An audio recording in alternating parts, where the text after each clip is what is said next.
My name is Natalie. I am 33 years old, and my parents decided their 40th wedding anniversary dinner was the perfect time to publicly discard me.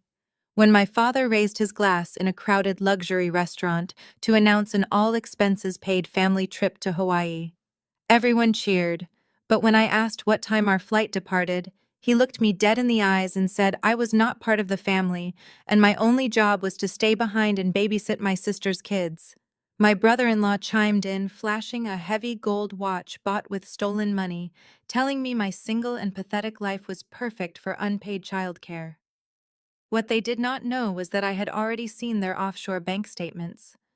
My response to their cruel demand left the entire table paralyzed with fear. Before I continue this story, let me know where you are watching from in the comments below. Hit like and subscribe if you have ever had to smile through the pain while secretly plotting the perfect payback against toxic relatives. The crystal chandeliers of the upscale restaurant in Buckhead, Atlanta, cast a warm glow over our private dining room. We were there to celebrate my parents, Richard and Patricia Montgomery, and their 40 years of supposedly perfect marriage. At the head of the long mahogany table sat my father holding court, just like he always did. My mother sat beside him wearing a diamond necklace that caught the light every time she laughed. My younger sister Brittany and her husband Jamal sat across from me. They were the golden couple, always praised, always accommodated, always the absolute center of my parents' universe.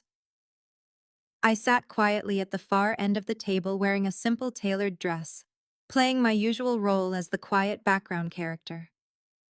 When the dessert plates were cleared, my father stood up. He tapped his silver fork against his crystal wine glass. He smoothed the lapels of his custom suit and smiled broadly at the gathered extended family, portraying with practiced authority. To celebrate 40 years of marriage, and to celebrate the incredible success of Jamal's new tech startup, we are taking the entire family on a 2-week vacation, all expenses paid. We have booked private luxury villas at a 5-star resort in Maui, Hawaii. We leave next Friday. The table erupted in cheers and applause. Brittany clapped her hands together with joy, leaning over to kiss Jamal. My aunts and uncles murmured their excitement, praising my father for his incredible generosity. I felt a genuine smile spread across my face. I pulled out my phone, opening my calendar app to check my schedule. "That sounds absolutely amazing, Dad," I said, my voice carrying over the fading applause. "What time does our flight depart next Friday? I just need to coordinate with my office so I can pack and wrap up a few final audits before we leave." The warm atmosphere in the private dining room evaporated instantly.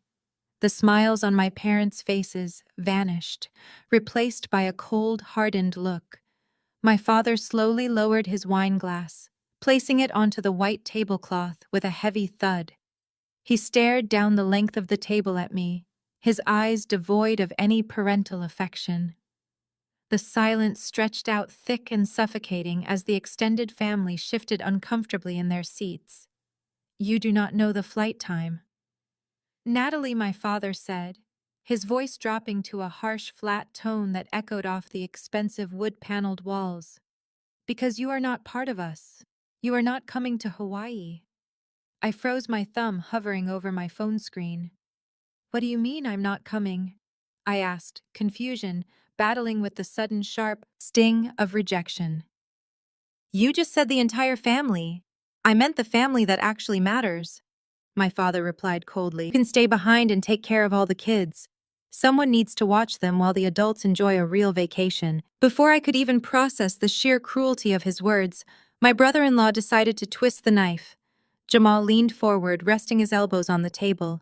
He smirked at me deliberately, adjusting the heavy, solid gold Rolex on his wrist. "Come on, Nat," Jamal mocked, his deep voice dripping with condescension. "You are 33 years old, completely single, and you have absolutely no life. You have plenty of free time to watch our 3 kids. Brittany and I need a real vacation away from your depressing energy. Just be a good aunt and do your job," Brittany chimed in, tossing her perfectly styled hair over her shoulder. "Exactly," she said dismissively. "Besides, you would just bring down the mood in Maui anyway." I looked around the table. Not a single aunt or uncle spoke up to defend me. My mother took a delicate sip of champagne, looking bored by my presence. They expected me to shrink down in my chair, apologize for overstepping, and accept my role as the unpaid family servant. But they did not know who they were dealing with anymore. They saw a lonely spinster. They had no idea I was a senior corporate security auditor and had spent the last 48 hours digging through their unsecured digital files. I knew exactly whose stolen money bought Jamal's gold Rolex. I took a slow, deliberate breath. I picked up my water glass, the condensation cool against my fingertips, and took a leisurely sip. I looked directly into Jamal's eyes, then shifted my gaze to my father, and finally to my mother. I let a calm, ice-cold smile spread across my face. "Of course," I said, my voice smooth, betraying zero emotion. "I will happily stay behind today." The morning sun barely crested the horizon. When the aggressive pounding on my apartment door began, Patricia wore a pristine outfit and a scowl that deepened when she saw my bathrobe. Without a word of greeting, she threw her heavy brass keyring at my chest. I caught it purely on reflex, the jagged metal biting into my palm. "You need to head over to our estate right now," she demanded, pushing past me to inspect my modest living room. Richard just bought a top-of-the-line smart home security system and complicated wireless routers. "We need them installed and fully operational before our flight to Honolulu." I stared at the keys in my hand. "You drove here at 7 in the morning to demand I install your cameras," I asked, keeping my voice perfectly level. She sighed, rolling her eyes. "Do not make this a bigger deal than it is, Natalie. You are going to be babysitting your sister's children all week in your tiny apartment. We need to be able to monitor the perimeter of our property from the beach in Maui, and we want to check in on you. You sit at a desk staring at screens for that boring little computer job of yours. You should know how to plug in a few cameras." I gripped the cold metal keys tightly. My mother spoke about my career with disdain. To her and my father, any job that did not involve real estate, high finance, or flashy titles was a failure. They thought I was some tech support drone, fixing printer jams for minimum wage. What Patricia did not know was that I was a highly paid senior cybersecurity auditor. I worked for a premier global intelligence firm. My job was hunting down corporate financial fraud, penetrating encrypted networks, and finding the digital footprints of corrupt executives.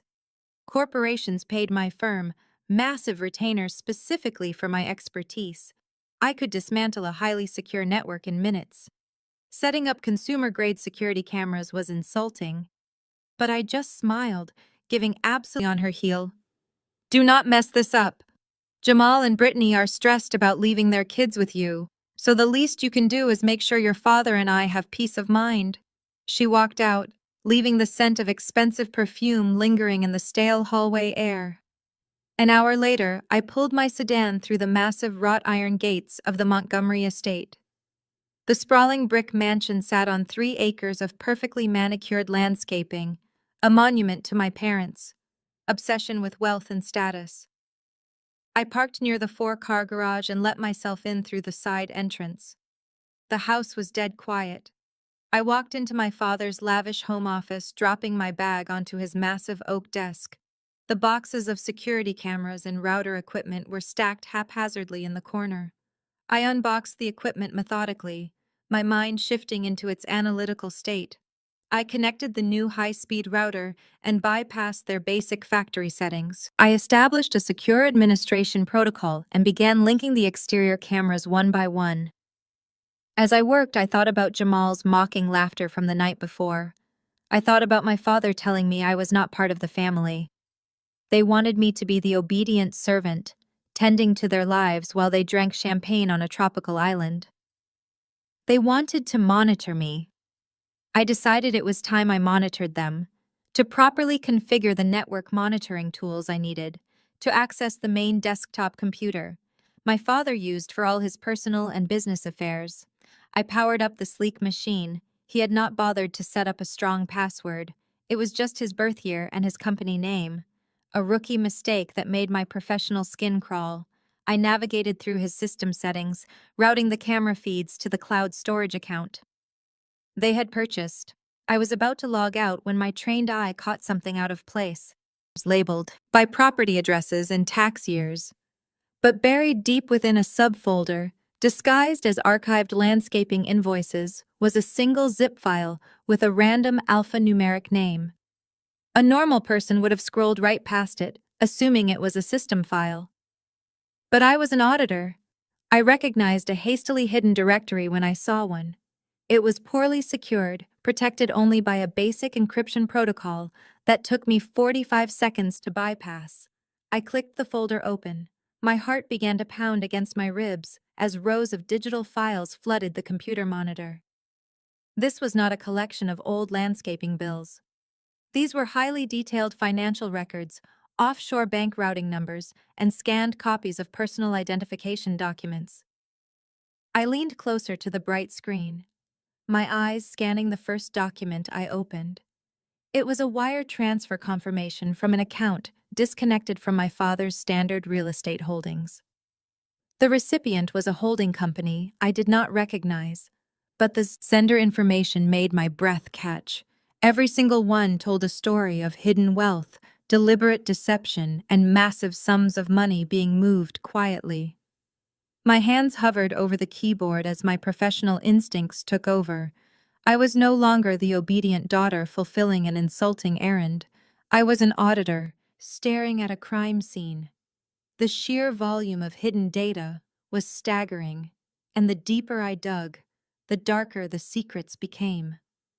I opened a final subfolder, clicking on a high scan of a legal document.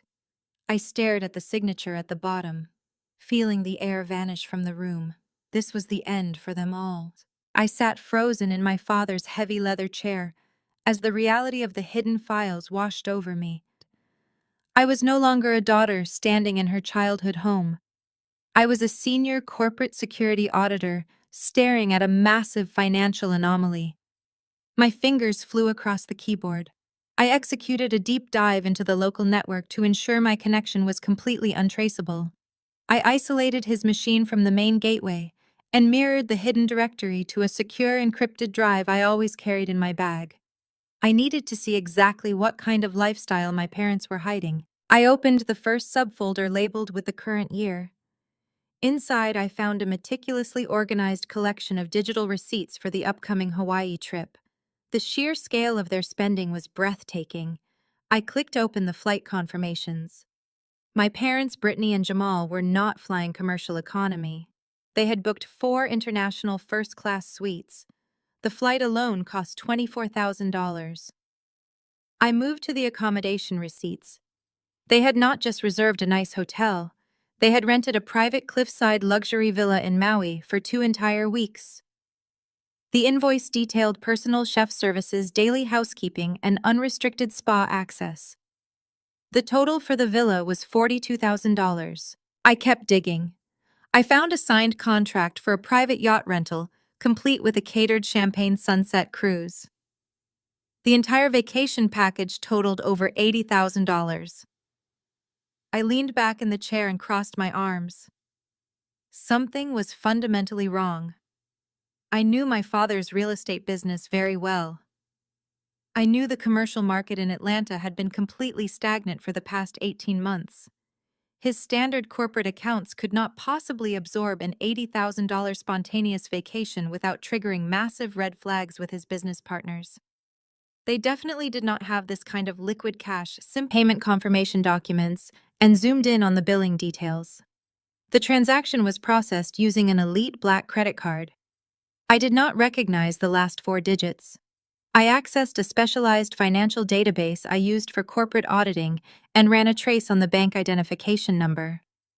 The routing data did not lead back to my father's real estate firm. It did not link to my parents' personal bank in Atlanta.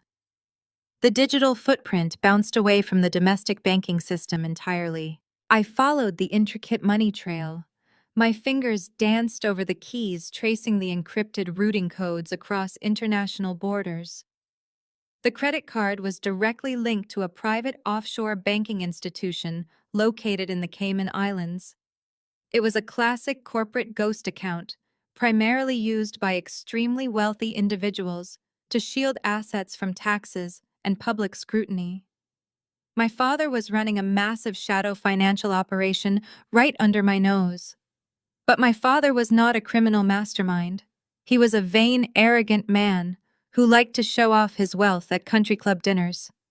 Establishing a complex offshore financial vehicle required a specific level of legal sophistication he simply did not possess. I needed to find the exact source of the funds. I went back to the original hidden directory and searched for the establishing documents of the offshore account. I found a compressed file labeled with a long string of numbers. I bypassed the basic password protection in seconds and extracted a high-resolution scanned copy of a legal charter. It was a formal trust fund declaration. My heart beat a steady, calm rhythm as I read the dense legal jargon. The trust had been established decades ago. It was specifically designed to hold vast amounts of liquid capital and real estate assets securely. I scrolled through the pages of legal over the past several years. This was the endless well of money secretly funding their luxurious lifestyle. This was exactly how Jamal afforded his heavy gold watches and how Brittany drove brand new luxury cars while contributing absolutely nothing to society. They were living like royalty while treating me like dirt. I took a deep breath to steady my nerves and began pulling the transaction logs for the past 3 years. Every line item on the spreadsheet painted a disgusting picture of their lavish spending habits. They had used this secret offshore account to purchase everything. I saw regular monthly transfers paying the mortgage on Brittany and Jamal's massive waterfront property. I saw huge payments to high-end car dealerships and luxury designers. My parents had even used this fund to pay for the extravagant country club anniversary dinner, where they had publicly humiliated me just the night before. The sheer audacity of their financial crimes left me completely speechless. They were draining an enormous reservoir of wealth while constantly berating me for being a poor, lonely failure who worked a boring desk job. I felt a cold surge of pure adrenaline pumping through my veins. I reached the final section of the charter document. I needed to see who actually owned this massive fortune. I expected to see my father's name listed as the primary beneficiary. I expected to see my mother's name, or perhaps a corporate shell entity controlled by my golden child sister. I slowly scrolled down to the signatory page. My eyes locked onto the bold black text printed at the bottom of the scanned document. The air in the quiet home office suddenly felt incredibly thin. I blinked hard, refusing to believe what I was seeing. The name on the primary beneficiary account of that massive offshore printed in clear, undeniable letters was my own name. It was Natalie Montgomery. I stared at my own name on the screen for a long time. The letters felt like a physical blow to my chest. Natalie Montgomery. I was the sole beneficiary. I quickly pulled my personal laptop from my bag and connected it to my father's bypassed network. I initiated a stealth forensic audit utilizing the heavy-duty corporate software I used to dismantle financial crimes. My fingers flew across the keyboard as I executed scripts that ripped through the hidden layers of the offshore server. I quickly downloaded decades of heavily encrypted financial history, bypassing firewalls with cold precision. The complete archive materialized on my screen, revealing a truth so dark it made my blood run cold. My late grandfather had established this massive trust fund solely in my name to be transferred to my absolute control on my 18th birthday. It was a staggering amount of wealth meant to secure my entire future and give me the freedom to pursue any dream I desired. My grandfather had always seen my potential. He always told me I was the smart one, but I never saw a single penny of that money.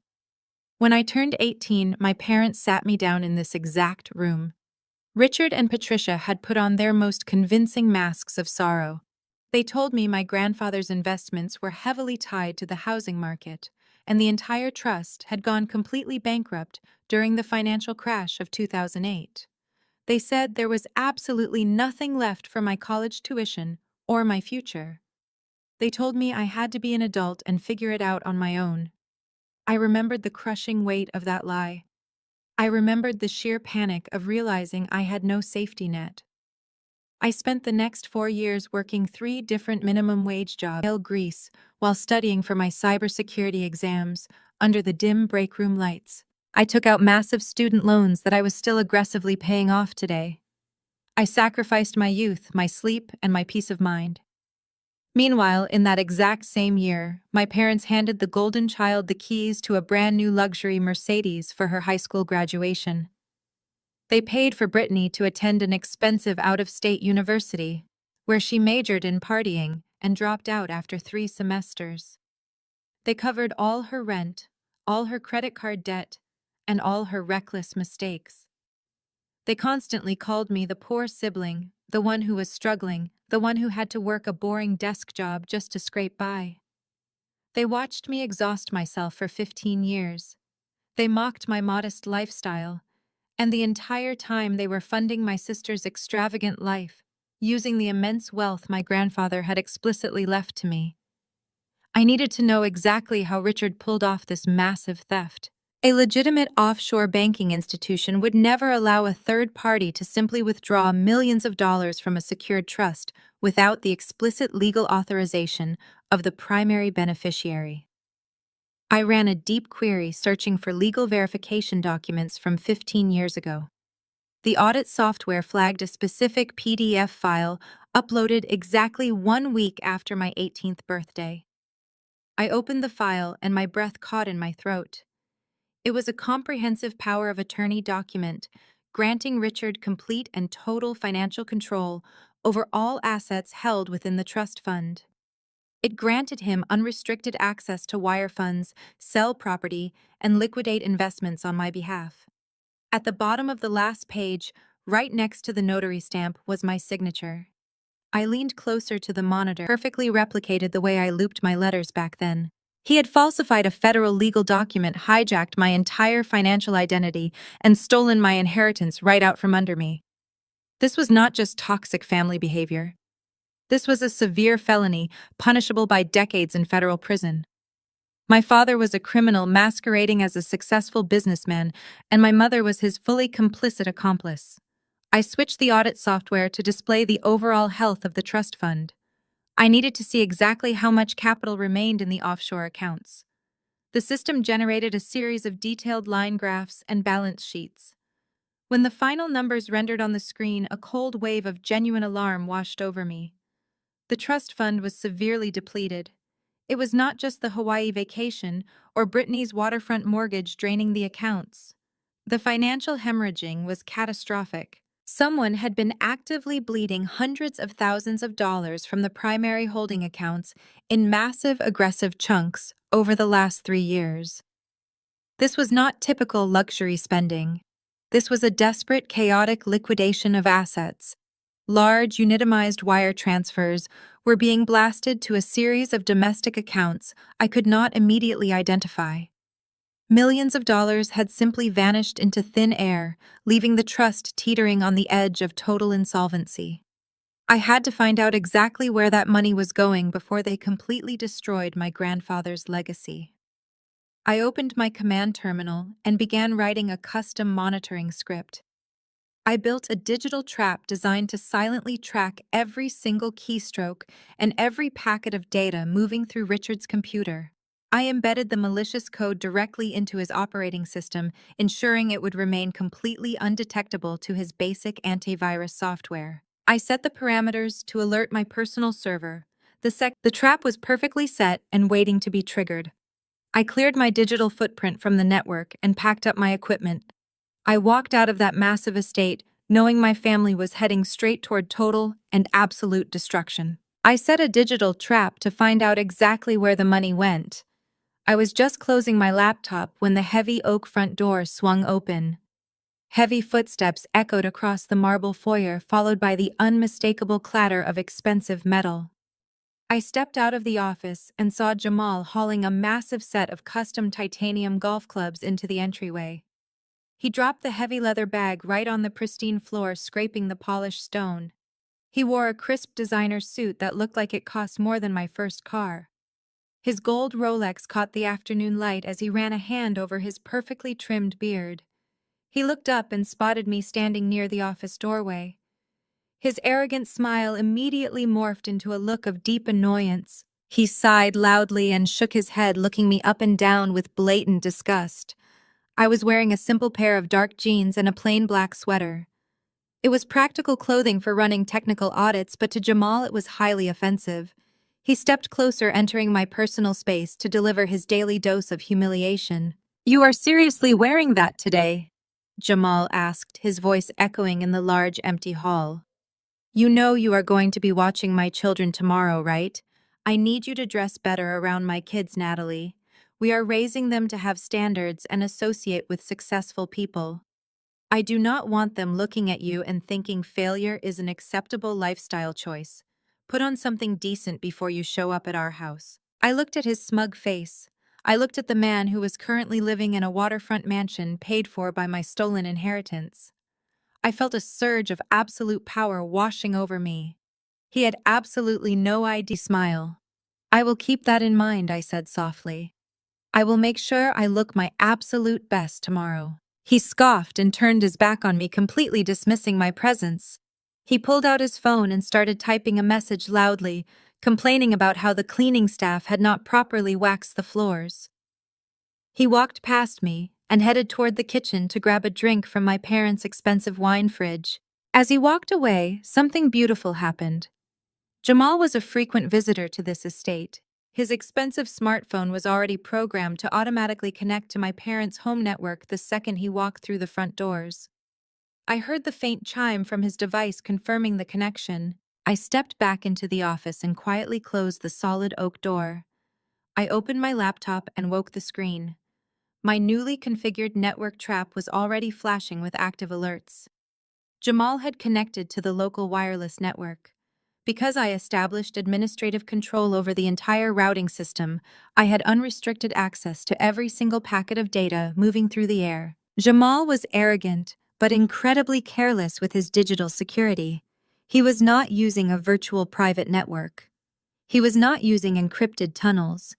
He broadcasted his digital life across a network I owned.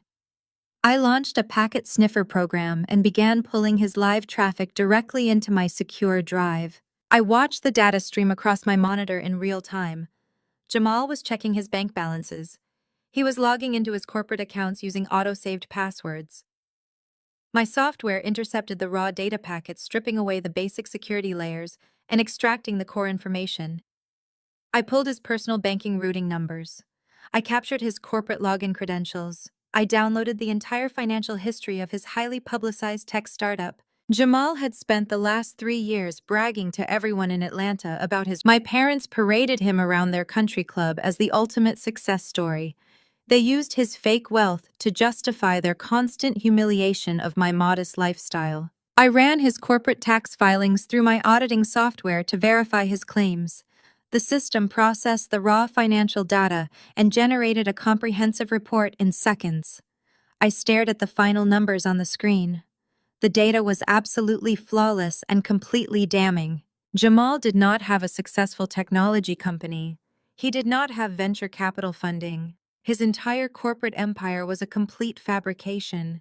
The tax filings revealed that his startup had generated zero revenue since its inception. The company had never sold a single product. It had never secured a single legitimate client. It was nothing more than a hollow shell company, existing only on paper to create the illusion of success. I checked the liability column of his balance sheets. The reality of his situation was far worse than simply running a fake company. Jamal took out predatory loans using the shell company as collateral. He owed money to private lenders who charged exorbitant interest rates. The debt was compounding daily, creating a massive financial sinkhole. The pieces of the puzzle slammed together in my mind with terrifying clarity. Jamal was broke. He was secretly drowning in millions of dollars of high-interest corporate debt. He could not afford his expensive suits, his solid gold Rolex, or the massive mortgage on his waterfront mansion. The only reason his creditors had not dragged him into court and seized his assets was because someone was quietly paying off his minimum monthly balances. My parents were actively siphoning my grandfather's vast fortune to bail out their golden child's fraudulent husband. They were sacrificing my life to maintain their perfect family image. I closed my laptop and slid it into my bag. Jamal's. It was merely a shell company teetering on the very edge of collapse. I sat in the quiet office, letting the sheer magnitude of the betrayal sink into my bones. The financial records on my screen painted a grotesque portrait of my family. I cross-referenced the wire transfers from my grandfather's offshore trust fund with the incoming deposits on Jamal's corporate ledgers. The dates and amounts matched perfectly down to the very last cent. My parents had been siphoning hundreds of thousands of dollars from my stolen inheritance and routing the money directly into Jamal's failing shell company. They were systematically draining my future to secretly fund his fake millionaire lifestyle. My mind flashed back to every family dinner over the past 3 years. I remembered sitting at long mahogany tables listening to my mother praise Brittany for marrying such a driven and successful entrepreneur. I remembered my father clapping Jamal on the back, loudly congratulating him on his latest round of venture capital funding. They had all looked at me with varying degrees of pity and disgust. They called me the poor and single daughter who chose a boring desk job over real ambition. They constantly reminded me that I lacked the charisma and drive to build a life of luxury. They told me I would never understand the pressure of running a massive empire. Every single insult they hurled at me was a calculated projection. Their entire world was a carefully constructed theater of lies. Brittany's pristine waterfront mansion, her custom luxury vehicles, and her closet full of designer clothes were all paid for by the money my grandfather had explicitly left to me. My parents were so obsessed with protecting their golden child from the embarrassment of a failed marriage that they willingly committed federal financial fraud. They knew Jamal was a complete fraud. They knew he was drowning in high-interest debt from predatory private lenders. Instead of letting his fake empire collapse and allowing Brittany to face the consequences of marrying a con artist, my parents chose to sacrifice my life to keep up their appearances. They sacrificed my college years, my peace of mind, and my financial security, just to ensure their country club friends would continue to envy their perfect family. The sheer audacity of their hypocrisy made my hands tremble over the keyboard. I had spent 15 years believing I was the absolute disappointment of the family. I had internalized every cruel remark and every condescending glance. I had worked myself to the point of absolute exhaustion, trying to prove my worth to people who were secretly living off my stolen wealth. My money paid for the expensive tailored suit Jamal was currently wearing in my parents' kitchen. My money paid for the heavy gold watch he flashed while mocking my practical clothes. I was the sole financial pillar holding up their entire glamorous existence. They were nothing but highly dressed parasites feeding off the legacy my grandfather built for me. I needed to ensure my digital trap captured every single piece of evidence before I finalized my exit strategy. I navigated back to my father's main desktop interface, verifying that my surveillance scripts were running silently in the background. My auditing software had finished downloading the last batch of offshore bank statements I was preparing to wipe my digital footprint from the local network when a new notification flashed across my screen. It was an automated alert from a secure email server my father kept hidden behind a secondary firewall. My professional curiosity took over instantly. I bypassed the weak security protocol and accessed the inbox. The most recent email had arrived just 10 minutes ago, marked with a high-priority red flag. It was from a private commercial lending firm based in Texas. I opened the message. It was a formal wire transfer authorization form, demanding immediate execution. I downloaded the document and scanned the dense financial jargon. The details of the contract made my blood run incredibly cold. Jamal's creditors had apparently lost their patience entirely. The predatory lenders were demanding an immediate lump sum payment to cover the massive interest penalties accumulating on his corporate debt. If the payment was not received by the end of the business week, they would initiate hostile asset seizures and pursue criminal fraud charges against Jamal's fake technology company. My parents were completely backed into a corner. They had drained the liquid cash from my offshore trust fund, and now they needed a massive injection of capital to prevent their golden son-in-law from going to federal prison. I scrolled down to the execution orders of the wire transfer document. My father was attempting to authorize a catastrophic financial maneuver. He was preparing to leverage the final untouched asset remaining in my grandfather's trust fund. It was a highly valuable plot of undeveloped commercial real estate located in downtown Austin. The property had been appreciating in value for decades and was completely unencumbered by debt. My father was attempting to place a massive predatory lien on my land to generate the immediate cash required to save Jamal. I stared at the final figure printed at the bottom of the authorization form. The amount they were attempting to borrow against my property was absolutely staggering. It was exactly $2 million. If this wire transfer executed successfully, my last remaining asset would be entirely wiped out, and I would legally be on the hook for a $2 million debt to a ruthless private lending syndicate. I checked the status of the authorization document. It was fully prepared and waiting in a digital holding queue. It only required one signature of the primary beneficiary. It required my forged signature. My parents were actively preparing to destroy my life forever. They had stolen my past, and now they were attempting to completely steal my future. But I was not going to let them succeed. I urgently needed to understand exactly how my father planned to execute this catastrophic financial maneuver. I quickly minimized the authorization form and dug much deeper into the hidden email client. My father had stupidly used a very basic encryption key for his communications with the private lending syndicate. I easily broke through the cipher in less than a single minute. A long chain of urgent messages populated my screen, revealing a timeline of pure desperation. The emails were sent back and forth between my father and a shady private financier based in Honolulu. As I read through the frantic digital exchanges, the truth about their upcoming vacation snapped into focus. The grand announcement at the anniversary dinner was nothing but a massive, elaborate smokescreen. My parents were not flying the entire family to a luxury resort just to celebrate 40 years of marriage. They were flying across the Pacific Ocean because the shadow financier demanded a face-to-face meeting to finalize the high-risk transaction. Jamal and my father had to be physically present to execute the final stage of their massive financial crime. The lender was a ruthless operator who specialized in hard money loans and distressed assets. He knew Jamal's tech startup was a complete sham. He knew my father was acting as a desperate guarantor. The emails showed that Jamal's original creditors were tired of waiting for their money. They had officially issued a final ultimatum. If Jamal did not produce $2 million by the end of the month, they were going to file formal criminal charges for wire fraud and misrepresentation. Jamal would be facing furiated social reputation. To save their golden son-in-law from a prison cell, my father had offered up the very last pristine asset in my grandfather's trust fund.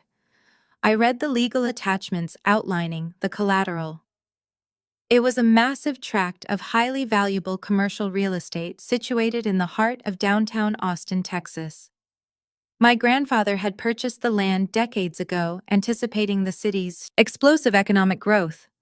The commercial zone had recently exploded in value. The Texas property had remained completely untouched, outperforming every other asset in the portfolio. It was worth millions, and it legally belonged entirely to me. My father was using his forged power of attorney to offer my land as collateral for a $2 million lien. The Honolulu financier had agreed to provide the immediate cash to pay off Jamal's angry creditors. But the terms of the loan were absolutely predatory.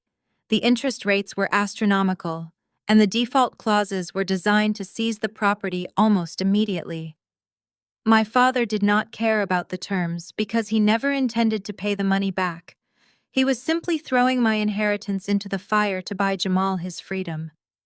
If the loan went into default, the lenders would seize my property, and if the asset value somehow fell short, I would be held personally liable for the remaining balance. They were going to chain me to a $2 million anchor and drown my entire future. The sheer evil of their plot was breathtaking.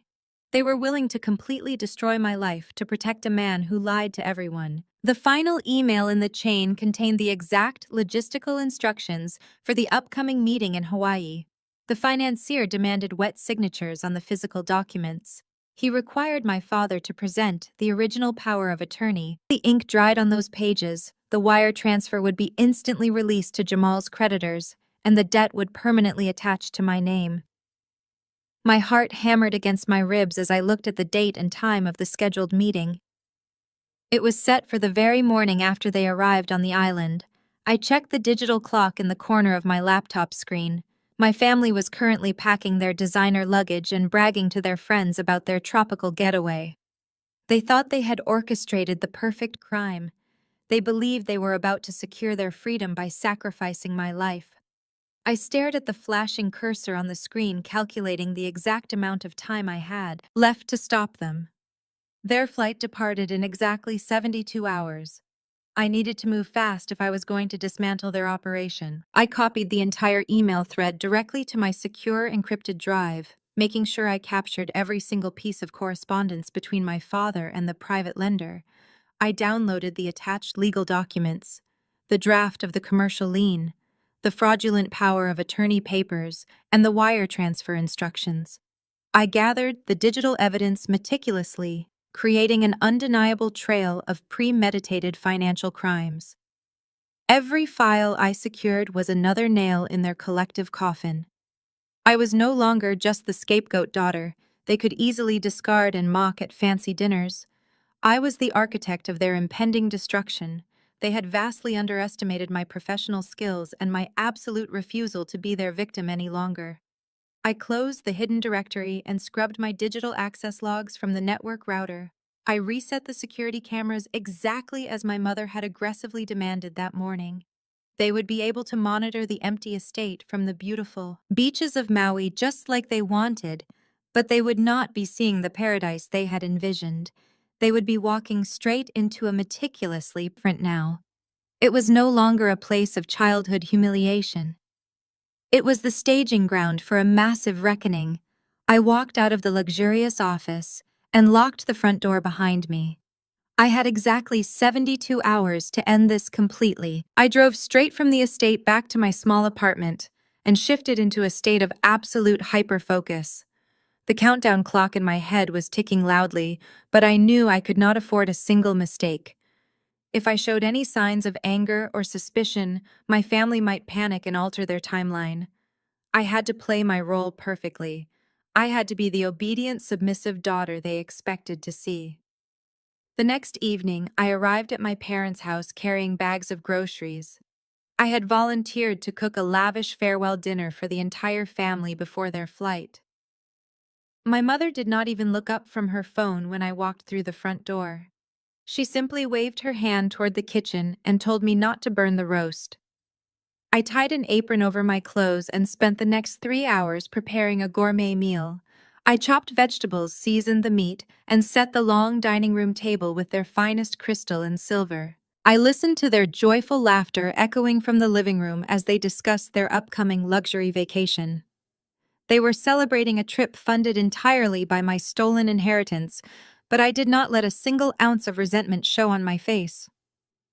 I served them dinner with a polite smile, pouring expensive wine into their glasses and quietly clearing their dirty plates while they completely ignored my presence. After dinner, Brittany summoned me upstairs to her old childhood bedroom. She was surrounded by open designer suitcases, throwing expensive silk dresses and luxury swimsuits across the bed.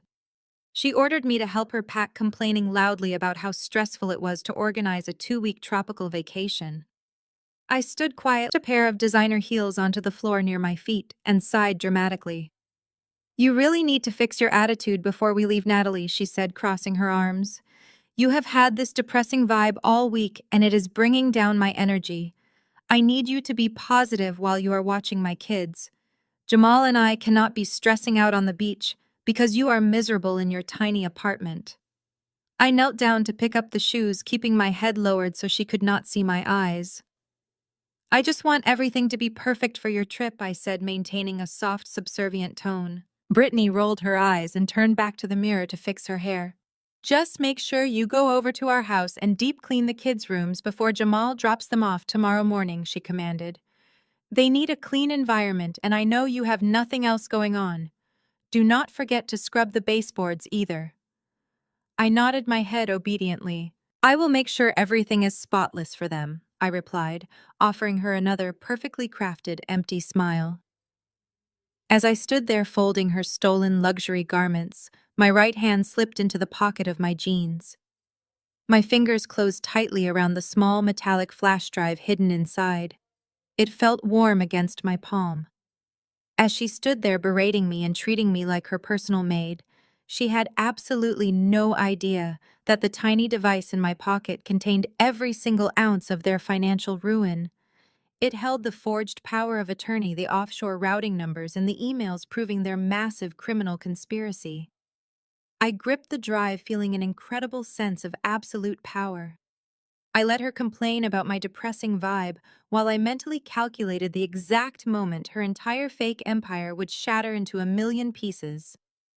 I finished packing her bag, zipped the heavy luggage shut, and carried the suitcases down the grand staircase. I loaded them into the trunk of his waiting car, wiping a smudge of dirt off past me, handing me a list of emergency contacts, and reminding me to water the indoor plants. I promised him I would handle every single chore on his list. I wished them a wonderful evening and finally walked out the front door. I stepped out into the cool night air and walked directly to my car. The moment I closed the car door, the submissive scapegoat persona completely vanished. My posture straightened, and my heart rate steadied into a calm, calculated rhythm. The game of playing the fool was officially over. Now it was time to unleash the predator. I started the engine and drove away from the wealthy neighborhood, navigating the dark streets, until I reached a highly secure corporate parking garage downtown. I parked my car in a blind spot, avoiding the main security cameras. I pulled out a secondary encrypted mobile phone that I only used for highly sensitive auditing communications. I dialed a specific number and waited as it rang. I was not calling the local police. Local authorities would take weeks to investigate a complex offshore financial web, and by then the massive wire transfer in Honolulu would already be finalized. I needed someone who could move with aggressive, devastating speed. I needed a shark. The line connected, and a deep, raspy voice answered on the second ring. I had worked with him on a massive corporate embezzlement case 2 years ago. He was a ruthless federal financial fraud attorney who specialized in freezing illegal offshore assets without warning. "I have a massive case for you," I said, my voice echoing in the quiet car. "Multiple felonies, including wire fraud, forged power of attorney, and offshore tax evasion involving millions of dollars. I need an emergency federal injunction, and I need it executed within exactly 48 hours. He asked for my location immediately. "I am coming directly to your private office right now," I replied. Made it feel like seconds. I pulled into the underground garage of a towering glass and steel high-rise. The building was almost entirely empty at this late hour, but the top floor was illuminated. That was where Victor Grant operated his boutique federal litigation firm. Victor was a former federal prosecutor who had built a terrifying reputation for dismantling massive financial syndicates. He was exactly the apex predator I needed to execute this strike. I took the private elevator straight to his penthouse office. The doors opened directly into a sleek, minimalist reception area.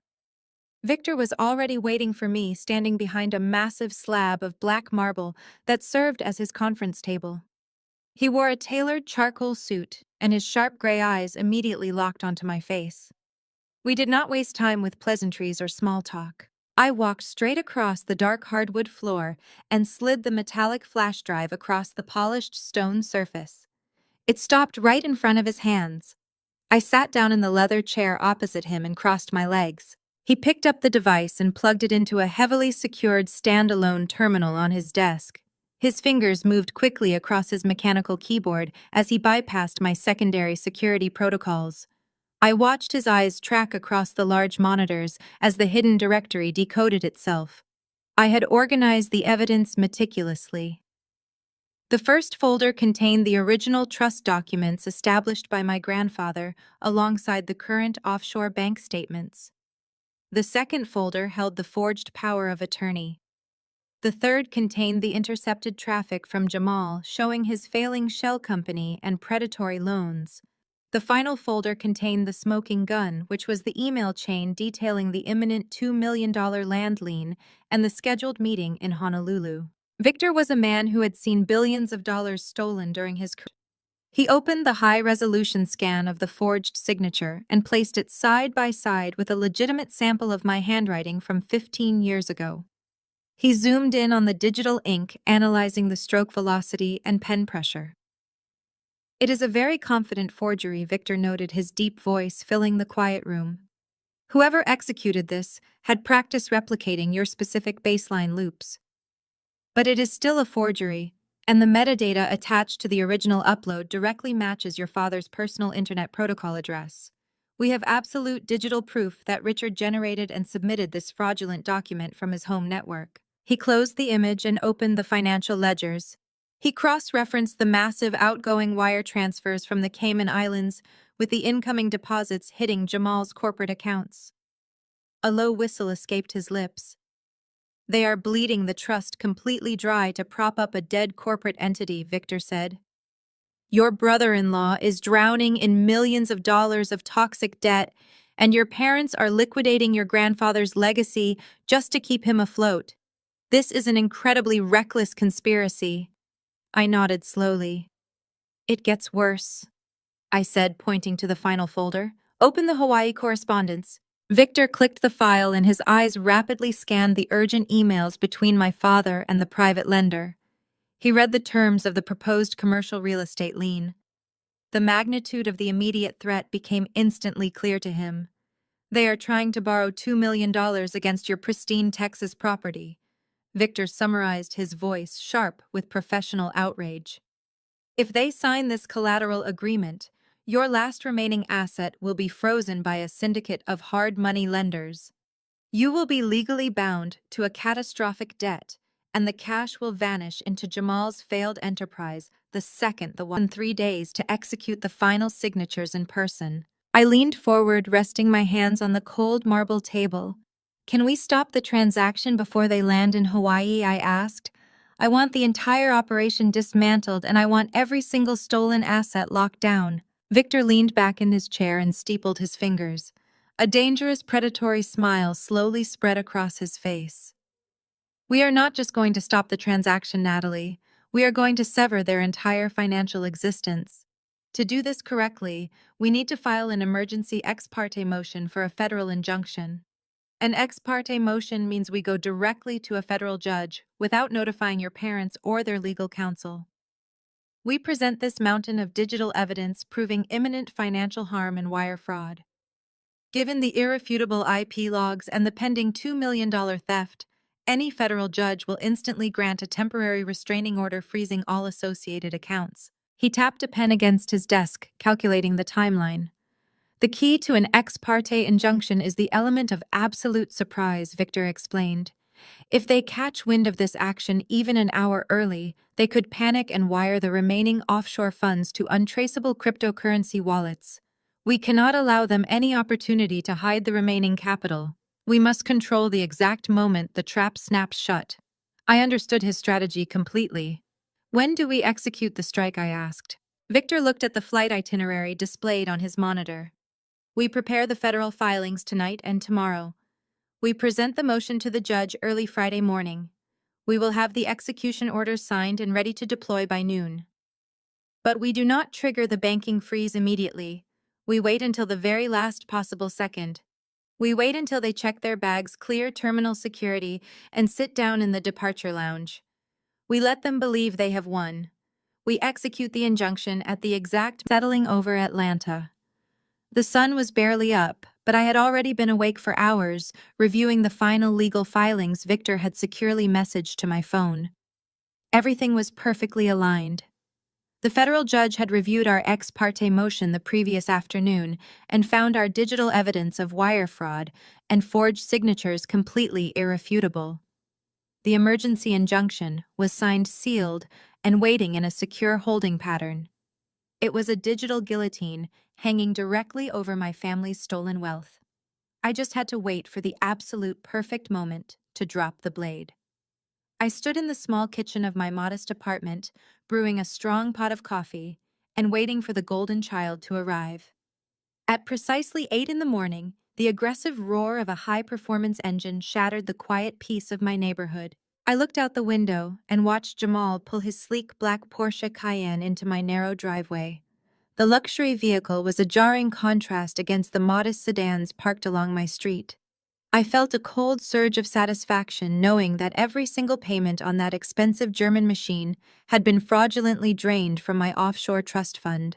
Jamal stepped out of the driver's seat, adjusting his custom travel blazer. Brittany emerged from the passenger side, wearing a pristine white silk tracksuit and oversized designer sunglasses that obscured half her face.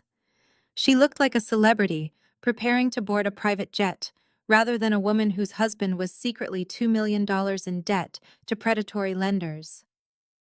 They opened the rear doors and pulled out their 3 young children, handing them small designer backpacks. I opened my front door and stepped out onto the small concrete porch, projecting an aura of complete submission.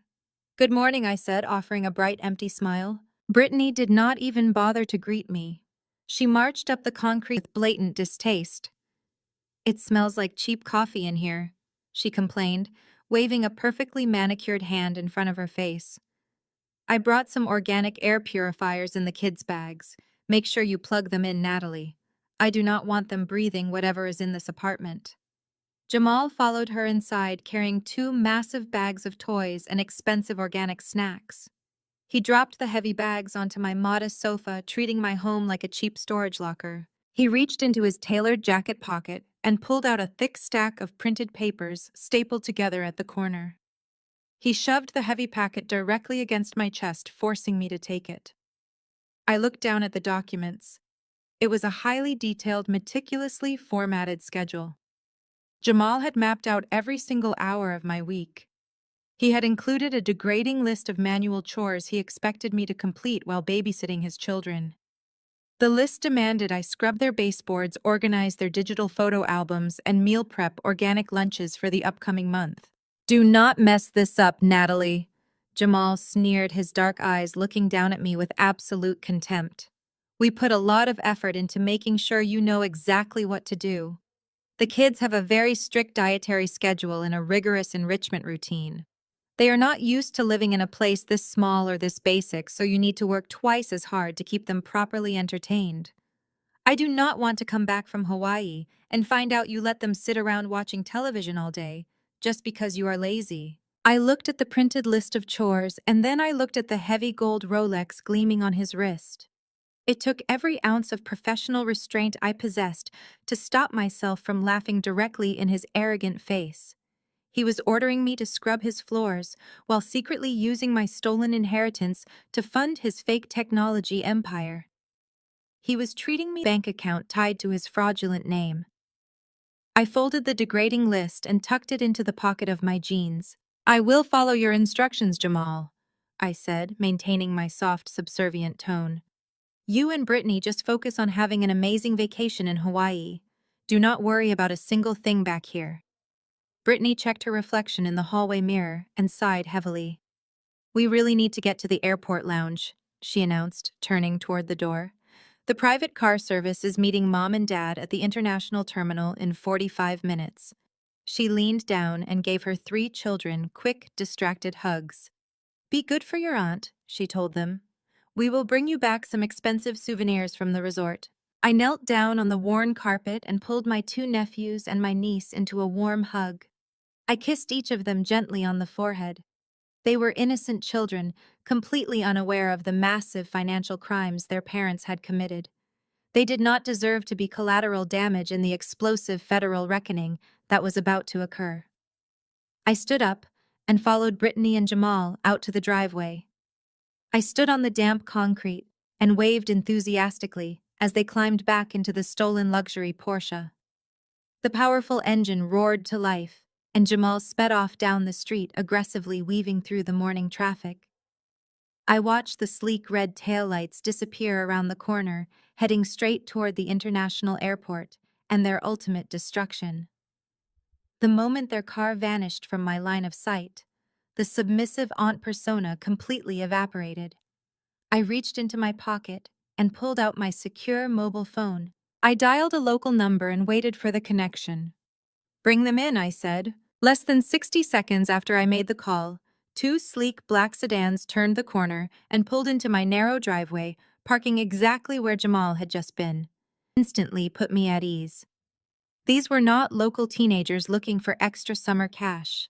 They were elite, highly trained, and fully bonded professional nannies sourced from a premier domestic staffing agency in Atlanta. I had personally vetted their backgrounds, reviewing their extensive credentials in childhood development and emergency response protocols. I needed absolute perfection today, and I was more than willing to pay for it. I opened the front door and ushered them inside. The older woman introduced herself as Anna, while the younger introduced herself as Maria.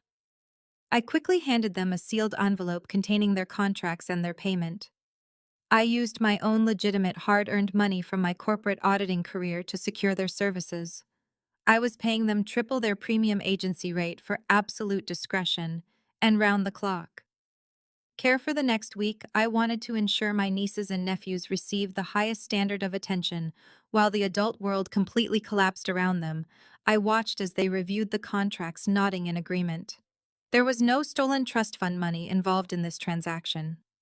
Every single dollar came from the long, exhausting hours I spent dismantling financial crimes. My niece and nephews were sitting on the couch, looking slightly confused by the sudden arrival of strangers in my small apartment. I walked over and knelt in front of them, offering a genuine smile. "I know your parents told you that you would be staying here with me for the week." I began, keeping my voice light and excited. "But I actually have a massive surprise for you guys. We are not staying in this apartment. You three are going on your very own top-secret luxury vacation." The kids immediately perked up, their eyes widening with curiosity. I pointed to Anna and Maria. "These two amazing ladies are going to be your personal guides for the week." I booked a massive luxury family suite at the Grand Resort downtown. But the best part is that the hotel has a massive indoor water park with a lazy river and giant slides. You get unlimited access to the entire park starting right now. The children erupted into cheers, jumping off the couch with pure, unfiltered joy. They grabbed their small designer backpacks, completely forgetting about the miserable week they thought they were going to spend trapped in my apartment. I watched their happy faces and felt a deep wave of protective relief wash over my chest. Jamal and Brittany were terrible, toxic people who deserved every single ounce of the federal reckoning coming their way. They were thieves and liars who used my grandfather's legacy to fund their fake empire. But these three children were completely innocent. They had no idea their entire financial reality was built on a massive foundation of stolen money and predatory debt. I refused to let these innocent kids suffer for the sins of their greedy parents. I refused to let them sit in my living room and witness the explosive fallout when the federal injunction finally hit. They did not deserve to see their father humiliated or their mother spiraling into a total panic when their credit cards inevitably declined at the airport. They deserved to be safe, distracted, and blissfully happy, while the adults dealt with the devastating consequences of their own actions. Anna and Maria expertly took control of the situation, organizing the luggage and guiding the excited children toward the waiting sedans. I handed Anna a detailed emergency dossier containing their medical information and dietary needs, ensuring they would be perfectly cared for without needing to contact Jamal or Brittany. I stood on my small concrete porch and waved as the children piled into the cars, their faces pressed against the windows with bright, excited smiles. I watched the two black vehicles back out of my driveway and disappear down the street, heading straight toward the luxury. Firmly locked the front door. The absolute silence of the space felt incredibly powerful. I walked over to the kitchen counter and picked up the thick stack of printed papers Jamal had aggressively shoved into my chest just an hour ago. I stared at his degrading, micromanaged list of household chores. He wanted me to spend my entire week scrubbing his baseboards and preparing organic meals while he flew to Honolulu to steal a $2 million commercial property under my name. I calmly folded the massive stack of papers in half and dropped it directly into the kitchen trash can. I walked into my bedroom and began to shed the submissive scapegoat persona for the very last time. I pulled off the faded jeans and the plain, oversized sweater I had worn specifically to feed their arrogant delusions of superiority. I opened my closet and reached for the corporate armor I wore when dismantling corrupt executives. I slipped into a crisp white silk blouse and pulled on a sharp, tailored charcoal blazer that fit me perfectly. I stepped into a pair of sleek black heels that clicked with authority against the hardwood floor. I looked at my reflection in the full-length mirror. The poor, lonely failure of a sister was completely gone. In her place stood a lethal corporate auditor ready to execute a massive financial strike. I reached into my bag and pulled out my secure encrypted phone. I checked the tracking application, monitoring the global positioning signal of my parents' vehicle. They were currently pulling into the international terminal. I grabbed my car keys and walked out the door. It is time to hunt. I slid into the driver's seat of my practical sedan and pressed the ignition button. The engine hummed to life, a quiet sound matching my internal rhythm. I mounted my encrypted phone to the dashboard console, pulling up the location tracking software. Two red dots pulsed against the digital map of the Atlanta metropolitan area. One dot represented my father's mobile device, and the other tracked Jamal's luxury vehicle. I watched the digital markers inch along the interstate highway, heading directly toward the International Departures Terminal of Hartsfield-Jackson Airport. They moved swiftly through morning traffic, completely unaware their financial universe was about to violently collapse around them. I merged onto the highway, keeping a safe distance behind their projected route. The drive usually felt tedious, but today the miles flew by in a blur of sharp focus and pure adrenaline. I gripped the leather steering wheel, feeling the smooth texture against my palms. For 15 years I had driven these same roads, feeling like a heavy burden to my family. I attended their lavish parties and swallowed cruel insults while bearing the crushing weight of student loans. They constantly reminded me of my perceived inferiority, projecting their own insecurities onto my quiet life. Now the power dynamic was undergoing a seismic, permanent shift. I was no longer the helpless scapegoat rushing to fulfill their degrading demands. I was an elite corporate auditor executing a flawless financial strike. As I approached the airport exit, my encrypted phone vibrated against the dashboard mount. A highly secure caller identification number flashed across the bright screen. I tapped the green icon to accept the incoming audio transmission. The raspy voice of my fraud attorney, Victor Grant, filled the interior of my vehicle. "We have absolute confirmation, Natalie," he announced, his tone sharp and saturated with professional satisfaction. I just walked out of the private chambers of the federal magistrate. The judge reviewed the digital evidence, the offshore routing numbers, and the forged power of attorney documents. He did not hesitate for a single second. "The emergency ex parte motion has been officially signed and legally stamped. We have the federal injunction firmly in hand." The immense weight of their deception was finally lifting off my shoulders. I kept my eyes locked on the road, maneuvering my car into the lane for international parking. "Are the execution orders ready to deploy?" I asked, maintaining my cold, professional composure. "They are fully loaded and actively holding at the primary gateways," Victor confirmed. "We are completely synchronized with the federal banking authorities and the corporate fraud division. We just need to give the final signal." I glanced at the glowing red tracking dots on my dashboard display. My parents and my sister's family had officially reached the airport complex. Their markers stopped moving, indicating they had parked their stolen luxury vehicles and were entering the departure terminal. "They are inside the building," I told Victor. "They are preparing to clear the premium security checkpoint and head toward the first-class luxury lounge." "Do it. Execute the strike right now." I heard the sharp, rhythmic clacking of Victor's mechanical keyboard over the audio connection. He was personally initiating the final command sequence. "The digital guillotine is dropping, Natalie," he stated firmly. "At this exact second, federal agents are transmitting the emergency injunction directly to the central clearinghouses. Every single domestic checking account, savings portfolio, and corporate credit line linked to Richard, Patricia, and Jamal is instantly locked down. The offshore routing numbers have been completely severed from the global financial network. We have initiated a total absolute asset freeze across all affiliated banking institutions.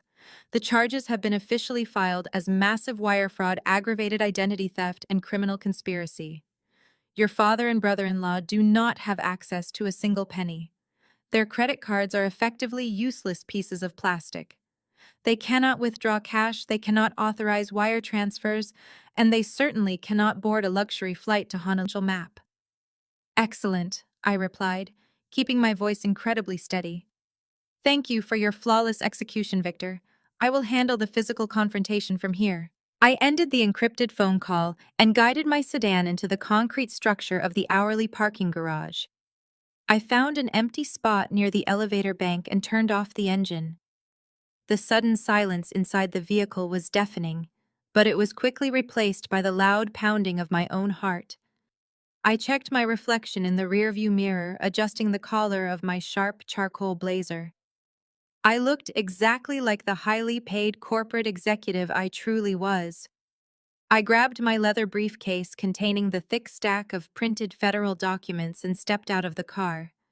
The heavy air of the parking garage smelled of exhaust fumes and aviation fuel. I walked toward the glass elevators, my black heels clicking a steady, commanding rhythm against the cold concrete floor. I rode the elevator down to the pedestrian bridge and crossed over into the bustling international departure terminal. The massive building was filled with the chaotic energy of travelers rushing toward their respective destinations. I checked the large digital departure board hanging from the high ceiling. The direct flight to Maui was clearly listed, showing the boarding process would begin in exactly 45 minutes. The clock was aggressively ticking down to their scheduled departure time today. My family truly believed they were about 50 minutes away from permanently escaping with my $2 million commercial property. They believed they had successfully fooled the entire world. I tightened my grip on the leather handle of my briefcase, feeling the weight of the evidence inside. I strode purposefully through the automatic sliding glass doors of the premium departure terminal, ready to watch their arrogant illusions like a maze of standard passenger lines walking straight toward the premium security checkpoint. My known traveler credential granted immediate access to the expedited lane. I placed my leather briefcase onto the conveyor belt and stepped through the metal detector. Security cleared me in under 2 minutes, allowing me to proceed directly into the international departure concourse. I navigated wide corridors, moving past duty-free shops, until I reached the secluded entrance of the elite first-class terminal. The VIP lounge was a fortress of exclusivity, hidden behind frosted glass doors and flanked by polished bronze stanchions. It was designed specifically to separate the ultra-wealthy from the general public, offering a sanctuary of absolute privacy. I knew exactly what my family was doing behind those frosted doors. They were lounging in plush leather armchairs, clinking crystal flutes, and celebrating their brilliant financial maneuver. My father was likely boasting about his real estate prowess, while my mother criticized the attire of other travelers. Brittany and Jamal were definitely taking curated photos for their social media followers, pretending their lifestyle was built on hard work instead of my stolen inheritance. They thought they were untouchable. They thought they had successfully discarded the ugly single failure of a daughter and secured their golden future. I approached the polished marble reception desk guarding the entrance.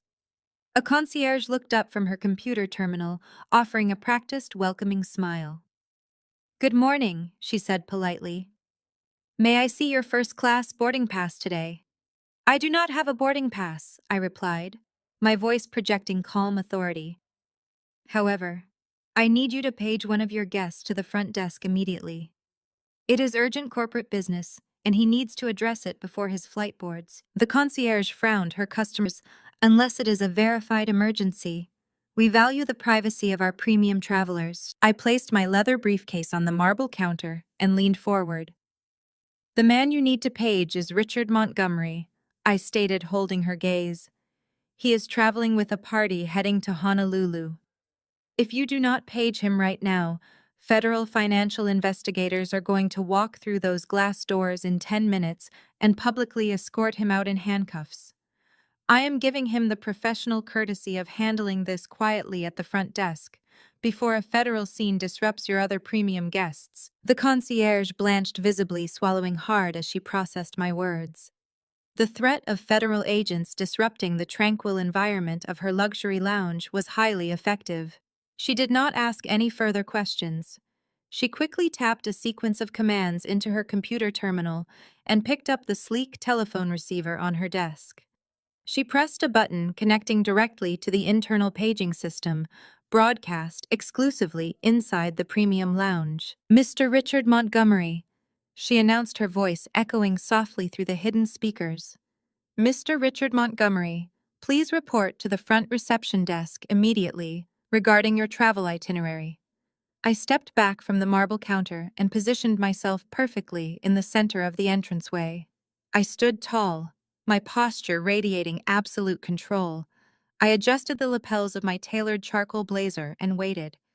The seconds stretched out, building a thick, heavy tension in the air. Through the frosted glass, I finally detected movement.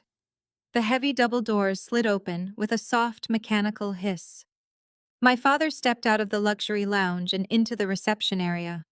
He looked incredibly annoyed by the sudden interruption to his celebratory morning. He was wearing a custom-tailored resort suit, holding a half-empty glass of expensive, informing him of a minor gate change or a luggage handling issue. He was expecting to bark a few harsh orders, throw around his frequent flyer status, and immediately return to his luxurious seat. Instead, he walked straight into me. Richard stopped dead in his tracks. The annoyance on his face instantly vanished, replaced by a look of sheer, unadulterated shock. His eyes widened as they took in my appearance. He stared at my expensive tailored blazer, my crisp silk blouse, and my polished leather heels. He looked at my face, searching for the submissive, depressed girl he had ordered to scrub baseboards just 2 hours ago. He found absolutely nothing but cold, calculating power staring back at him. "Natalie." He breathed, his voice barely a whisper. The crystal champagne flute in his hand trembled slightly, causing pale liquid to slosh. "What are you doing here? Why are you dressed like that? Where are Jamal's children?" I did not blink. I did not flinch.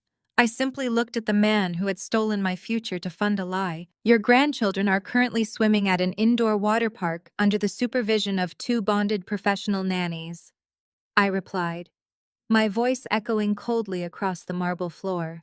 "And I am here, Richard, because your flight to Hawaii has officially been canceled." His eyes darted frantically around the reception area, looking for the children he assumed I had irresponsibly dragged along to the busy airport. He still could not grasp the fundamental truth of the situation. He still believed he was the commanding patriarch, dealing with a disobedient child who had lost her mind. He shifted his weight, trying to summon his usual domineering energy, but his broad shoulders betrayed him by sagging slightly under the intense weight of my unrelenting stare. My father opened his mouth to speak, but no sound came out. The absolute dropout, the miserable spinster, the family disappointment was standing before him as a corporate executioner. He was looking at the architect of his total ruin, and he did not even realize the trap had already snapped completely shut. The frosted glass doors of the VIP lounge slid open again with a sharp mechanical hiss. My mother marched through the entryway with Jamal and Brittany close on her heels. Patricia's face was flushed with anger, her eyes immediately locking onto me with fierce disapproval. She had clearly grown impatient waiting for my father to return and decided to handle whatever minor inconvenience was delaying their champagne celebration. When she saw me standing there in my tailored corporate suit, her carefully maintained country club composure shattered instantly. "What in the world are you doing here?" Patricia demanded, her voice shrill and echoing across the marble floor. "You are supposed to be at the apartment scrubbing the baseboards like we asked you to do." Before I could even formulate a response, Jamal pushed past my parents. His face was twisted with aggressive rage. He stepped dangerously close to me, trying to use his physical size to intimidate me into submission. The heavy gold Rolex on his wrist caught the harsh overhead lighting as he pointed a threatening finger directly at my face. "Who is watching my kids?" Jamal yelled, his voice booming through the reception area and drawing the attention of several wealthy travelers passing by. "I gave you a very specific list of instructions, Natalie.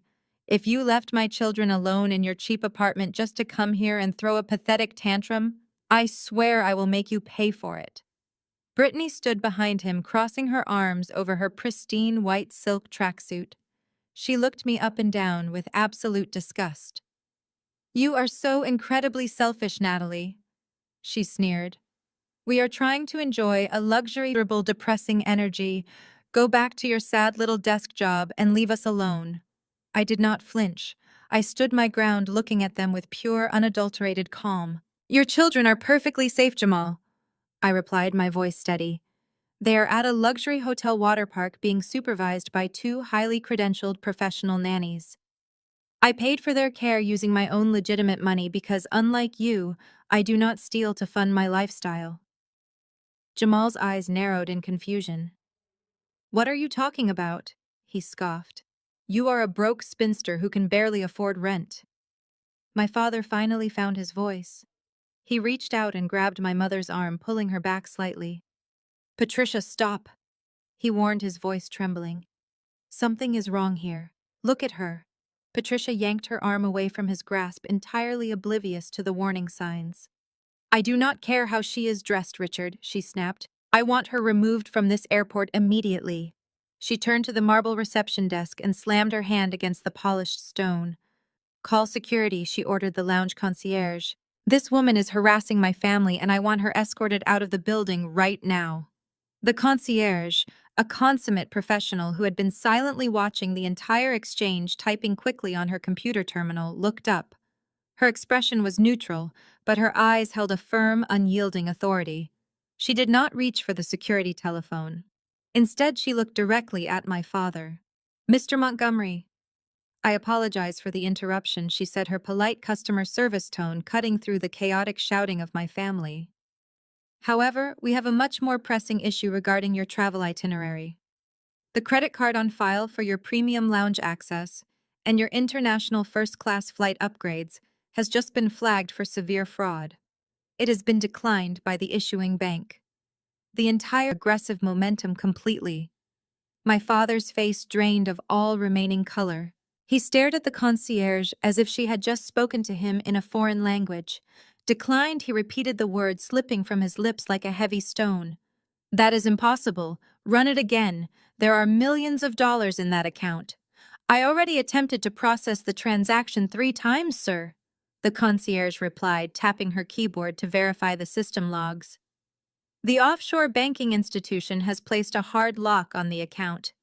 The error code indicates a federal freeze. I cannot process this card or any other card linked to that specific financial profile." Patricia let out a harsh, dismissive laugh. "This is ridiculous," she said, waving her hand in the air. "It is obviously a simple bank error. Richard probably triggered a security alert by booking so many expensive first-class tickets at once. Just use another card, Richard. Do not let this incompetent desk clerk ruin our morning." My father did not move. He was staring at me, his eyes wide with a terrifying realization. He finally understood what I meant when I said his flight was canceled. He realized I had found the hidden directory on his computer. Jamal rolled his eyes and let out a loud, arrogant sigh. He reached into the inside pocket of his custom-tailored blazer and pulled out a heavy, solid metal platinum credit card. He tossed it onto the marble counter with a loud metallic clank. "Do not worry about it, Richard," Jamal boasted, flashing a smug smile at the concierge. "I will cover the upgrades. Use my platinum card. Swipe it and let us get back to the champagne. I have a meeting in Honolulu and no time to deal with glitches." The concierge picked up the metal card, running it through the reader. The machine processed for 2 seconds before emitting a sharp beep. A red error message illuminated her monitor. She looked at Jamal. "This card is declined. The system shows an asset freeze." Patricia shoved her card forward. "Run mine," she demanded. The concierge swiped it. "Declined, madam," she stated. I stepped forward seamlessly, filling the dead space created by their collective shock. I reached into my tailored blazer pocket and pulled out my own sleek corporate credit card. I slid it across the cool marble counter toward the concierge. "I will take a bottle of sparkling water, please," I said, my voice ringing with absolute crystal clarity. The concierge took my card with a relieved nod, glad to process a transaction that actually worked. She swiped the plastic through the reader. The machine emitted a pleasant chiming sound, instantly approving the purchase. She handed me the chilled glass bottle and my receipt. "Thank you," I replied, taking a slow, deliberate sip. I turned around to face my family. Their expressions were a chaotic mixture of panic and total bewilderment. They could not comprehend how the poor, struggling daughter possessed the only functioning credit card in the entire group. The realization was slowly crawling across my father's face, but Jamal was still entirely trapped in his own arrogant delusions. He stared at the metal platinum card sitting uselessly on the counter and then glared at me as if I had somehow cast a spell on the banking terminal. "This is a temporary system glitch." Jamal scoffed, his deep voice carrying a nervous edge. He frantically patted his tailored pockets, looking for his phone. "My accounting team will have this sorted out in 5 minutes. I am the founder of a massive technology firm. I do not have time for amateur clerical errors." I took another slow sip of water, savoring the crisp taste. The elite travelers in the surrounding reception area had paused their conversations. Business executives and wealthy tourists were openly watching the unfolding drama. It was time to give them a real show. I closed the distance between Jamal and myself, stopping just inches from his chest. I looked up into his eyes, projecting the full weight of my professional authority. "You do not have an accounting team, Jamal," I stated, my voice loud and commanding enough to echo off the frosted glass doors. "You do not have a technology firm. You have a fraudulent shell company built on lies and stolen money." Jamal let out a harsh, disbelieving laugh. He quickly tried to look around at the audience to share the joke, but nobody was smiling. "Are you having a mental breakdown, Natalie?" he mocked, trying to maintain his alpha male posture. "You have absolutely no idea what you are talking about. Go back to your cheap apartment before you embarrass yourself further." I did not raise my voice, but I hardened my tone, turning it into a sharp weapon. "I know exactly what I'm talking about," I replied, unyielding. "I have spent the last 48 hours conducting a comprehensive forensic audit of your entire digital footprint.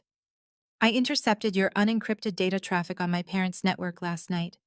I pulled your bank routing numbers, your corporate tax filings, and your desperate emails to private lenders.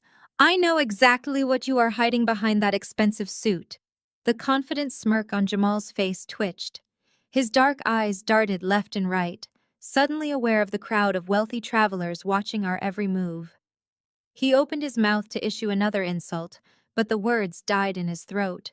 I took a step closer, backing him up against the marble reception desk. "Your company has zero revenue." "Jamal," I announced, enunciating every single syllable so the entire lounge could hear clearly. "You have never sold a single product. You have never secured a single legitimate client. You're highly publicized startups. The only reason you aren't in prison is because my parents have been wiring you, my stolen inheritance." A collective gasp rippled through the crowd of bystanders. Several executives lowered their morning newspapers, staring at the man who had just been brutally exposed as a massive financial fraudster. Brittany let out a high-pitched shriek, grabbing Jamal's arm. "Jamal, tell her to shut up. Tell everyone she is lying. He is a millionaire. He is a visionary." Tell them Jamal did not speak. He could not speak. The blood drained from his face, leaving him looking physically ill. His broad shoulders slumped forward as the invisible weight of his $2 million debt crashed down upon him in front of an audience of his supposed peers. I stepped into his line of sight, refusing to let him look away. My father forged a power of attorney document to hijack my grandfather's offshore trust fund. I continued delivering the final, devastating blow. He liquidated my assets to pay your minimum monthly balances, to keep the loan sharks from breaking your legs. And this entire Hawaii trip, is nothing but a pathetic smokescreen. You and Richard were flying to Honolulu to meet a hard-money financier to place a lien on my commercial real estate in Texas. You were going to steal my last remaining asset to save yourself. From federal prison, Jamal's confident facade shattered instantly. The illusion of the wealthy, successful tech founder evaporated, leaving behind a terrified, desperate man drowning in debt. He began to sweat profusely, thick beads of moisture forming on his forehead and tracking down the sides of his perfectly trimmed beard. He pulled his arm away from Brittany's grasp, backing away from me as if I were a literal blazing fire. He bumped into a brass stanchion, nearly knocking it over. The elite passengers stared at him with unvarnished disgust, actively whispering to each other and openly pointing at the deeply humiliated, exposed fraudster. He opened his mouth, but he could not defend himself because every word I spoke was the absolute, undeniable truth. He was completely trapped inside the cold, dark, inescapable reality of his own catastrophic creation, and the absolute terror in his eyes confirmed my victory. For a fraction of a second, the entire reception area was completely silent. The only sound was the soft hum of the airport ventilation system and the distant murmur of boarding announcements. Then the fragile glass house of my sister's ego violently shattered. Brittany let out a piercing, ear-splitting scream that forced a nearby flight attendant to flinch. Her face twisted into a mask of pure feral rage. She could not process the information I had just delivered. Her brain simply refused to accept that her perfect, luxurious reality was a total illusion, funded by the sibling she despised. She stomped forward, her white silk tracksuit rustling loudly as she inserted herself between me and her trembling husband. "You are a liar!" Brittany shrieked, her voice cracking with hysteria. "You are a disgusting, jealous liar, Natalie. You have always been insanely jealous of me and Jamal. You have always hated that I am the beautiful, successful daughter who married a millionaire while you sit alone in a tiny, ugly apartment. You made up this entire psychotic story just to ruin our family vacation because you are bitter and pathetic." I did not break eye contact with her. I stood perfectly still, letting her exhaust herself with her desperate, frantic insults. The wealthy spectators in the lounge were whispering and shaking their heads, appalled by her lack of decorum. My mother. Patricia covered her face with her hands, too humiliated to intervene. While my father, Brittany continued, her chest heaving as she pointed a shaking finger at my face. Jamal built his company from the ground up. He is brilliant and successful, and he provides me with an incredible life. My husband is twice the person you will ever be. You are just a sad, lonely auditor who wishes she had my life. Now get out of my face and go back to scrubbing my baseboards. Her desperate defense of a man who was secretly drowning in predatory debt was almost pathetic to witness. I offered her a cold, pitying smile. That smile was the absolute breaking point for the golden child. She completely lost what little control she had left. With a guttural sound of fury, Brittany raised her hand high into the air. She lunged forward, bringing her open palm down with all her strength, intending to slap the smug expression right off my face. She never made contact. I reacted with the lightning-fast reflexes of someone who had spent their entire life dodging emotional and psychological attacks from this family. My hand shot upward, cutting through the air like a whip. I caught her wrist firmly in midair, stopping her strike dead in its tracks. The loud smack of my palm connecting with her forearm echoed sharply through the quiet VIP lounge. Brittany gasped in shock. She tried to yank her arm away, but I tightened my grip, my fingers locking around her delicate wrist like a steel vise. I pulled her slightly forward, forcing her to look directly into my eyes. The arrogant, entitled golden child was suddenly face to face with the hardened corporate executive she had underestimated her entire life. I held her there, trapped in my grip, and delivered the brutal, unvarnished truth. "I want you to listen to me very carefully, Brittany," I stated, my voice dropping to a low, dangerous octave that commanded absolute attention. "I want you to look at the heavy gold Rolex currently sitting on your husband's wrist. I bought that watch. I want you to think about the massive every single month. I want you to picture the luxury vehicles parked in your driveway and the designer clothes hanging in your closet. My money bought every single one of those things. Her eyes widened in terror as she struggled uselessly against my grip. You are not a successful power couple, Brittany. I continued enunciating every single word, so they would burn permanently into her memory. You have absolutely no money of your own. Your husband is a complete financial failure who relies on my stolen inheritance to buy your affection. You are nothing but a pair of broke parasites, living on welfare provided by your failure of a sister. Your entire identity is a fraud. You are essentially a beggar dressed in stolen silk. I held her gaze for 3 more agonizing seconds, ensuring the absolute reality of her situation completely settled into her brain. Then I released her wrist with a sharp, dismissive shove. Brittany stumbled backward, her designer heels slipping slightly on the polished marble floor. She caught her balance and immediately spun around to face Jamal. Her breathing was shallow and erratic. Jamal, she pleaded, her voice shaking with raw panic. Tell her she is crazy. Tell her she is making all of this up. Tell everyone here that you are a millionaire and your company is successful. Jamal? Please tell her she is a liar. She reached out and grabbed his tailored jacket, shaking him slightly. But Jamal did not look at her. He did not puff out his chest or issue a booming, arrogant denial. He simply stared down at the marble floor, his shoulders completely slumped in total defeat. He was profusely sweating, the evidence of his profound guilt shining brightly under the lounge lights. He could not look his wife in the eye, because he knew I had completely exposed his catastrophic financial ruin. Jamal, Brittany begged again, her voice breaking him out of her grasp, and took a step away from her, still refusing to speak. The absolute silence from her supposedly wealthy husband was the most deafening sound in the entire airport.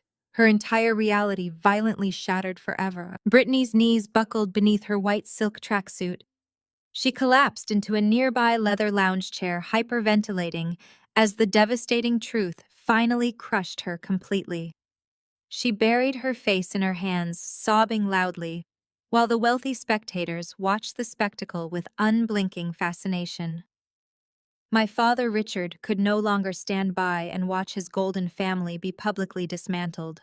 He marched forward, his face a dangerous shade of crimson. He pointed a trembling finger directly at my chest, trying to summon the terrifying patriarchal authority he had wielded over me since childhood. You have gone completely insane, Natalie. Richard bellowed, his voice vibrating with desperate fury. I do not know what kind of deranged hacker tricks you used to block our credit cards or what garbage you are spewing about Jamal. But this ends right now. I am calling airport security. I am having you arrested for criminal harassment and escorted out of this terminal in handcuffs. You are a jealous, bitter woman trying to ruin our anniversary, and I will see you locked in a holding cell for this stunt. He reached into his tailored suit pocket and pulled out his phone, glaring at me as if expecting me to cower and beg for forgiveness. Instead, I threw my head back and laughed. It was a cold, echoing sound that sliced through the thick tension in the reception area. The sound of my laughter genuinely unsettled him, causing his hand to falter over his keypad. Call them, Richard, I said, my voice ringing with absolute unwavering confidence. Call airport security right now. In fact, tell them to contact federal law, and froze, his phone hovering near his ear. My mother, Patricia, gasped, clutching her designer handbag against her chest like a protective shield. What are you talking about? She stammered, her eyes darting nervously between me and the lounge concierge, who was still silently observing from behind the marble desk. I unlatched the heavy brass clasps of my leather briefcase. I reached inside and pulled out the thick stack of federal court documents Victor had meticulously prepared. The pristine white paper felt heavy with impending justice.